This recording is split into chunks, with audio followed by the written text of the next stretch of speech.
గా రామచంద్రం కాకింట్ల ఏడాదంతా బోరు పోస్తూనే ఉంటది. మా ఇంట్లోనేమో ఎండాకాలం వచ్చిందంటే ట్యాంకర్ తెప్పియాల్సిందే నాయే. అరే ఎందుకట్లా నీళ్ళు వార వస్తుంటావు? పక్కింట్ల 10 బిందెలు మోసుకొచ్చినా నువ్వు దేపో తెలుస్తుంది. అప్పుడు 500 ఫీట్లే చాలన్నారు, ఇంకో 300 వేస్తే అయిపోవు. మళ్ళీ ఇప్పుడు డబల్ ఖర్చాయే. ఇగో గిట్లుంటాయి నీళ్ళ తిప్పలు. గట్ల కావద్దనే ఇప్పుడు అంతటా గీ ఉపాయం చేస్తున్నారు. అయితే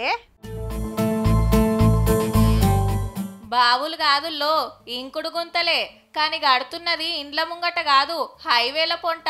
అటు పంట పొలాలు, ఇటు రోడ్డు నడుమిట్ల గివ్వి. కరీంనగర్కెళ్ళి వరంగల్కు సెంటరోళ్ళు కొత్తగా వరుస్తున్న నేషనల్ హైవే పక్కకు పెద్ద పెద్ద ఇంకుడు గుంతలు కడుతున్నారు. 70 కిలోమీటర్ల పొడవున సడాకు వస్తుంటే కిలోమీటర్లకు 2 చొప్పున తొవ్వకు ఇటు అటు 140 కడుతున్నారట. కొన్నిటి పనులు ఒడిచినాయి కూడా. దేశంలోనే రోడ్డు పక్కన ఇట్లా కట్టుడు ఇదే తొలుతనట. మరి దీంతో ఫాయిదా ఏందంటే, రెయిన్ వాటర్ వచ్చినప్పుడు, ఫ్లడ్ బాగా వచ్చినప్పుడు ఏంటంటే రోడ్ల మీకు వెళ్ళి వాటర్ వెళ్ళేసి రైతుల పొలాలు కానీ ఇళ్లలోకి వెళ్ళడం, కోతకు గురవడం, ఇట్లా రోడ్లకు డ్యామేజ్ కావడం.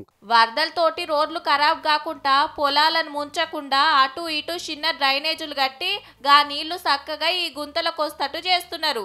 ఇట్లయితే భూమిలో గ్రౌండ్ వాటర్ సుతా పెరుగుతుందట. అంత మంచిగానే ఉన్నది కానీ కొందరు రైతులేమో గిట్లా అంటున్నారు. కానీ మళ్ళీ ఇప్పుడు ఇది అడ్డంగా కడితే ఇప్పుడు ఉన్న భూమి కూడా ఖరాబ్ అవుతుంది కదా, దానికి వాల్యూ లేకుండా అయిపోతుంది కదా. అందుకనే దాన్ని కొంచెం ఆపితే బాగుంటుందని మా యొక్క.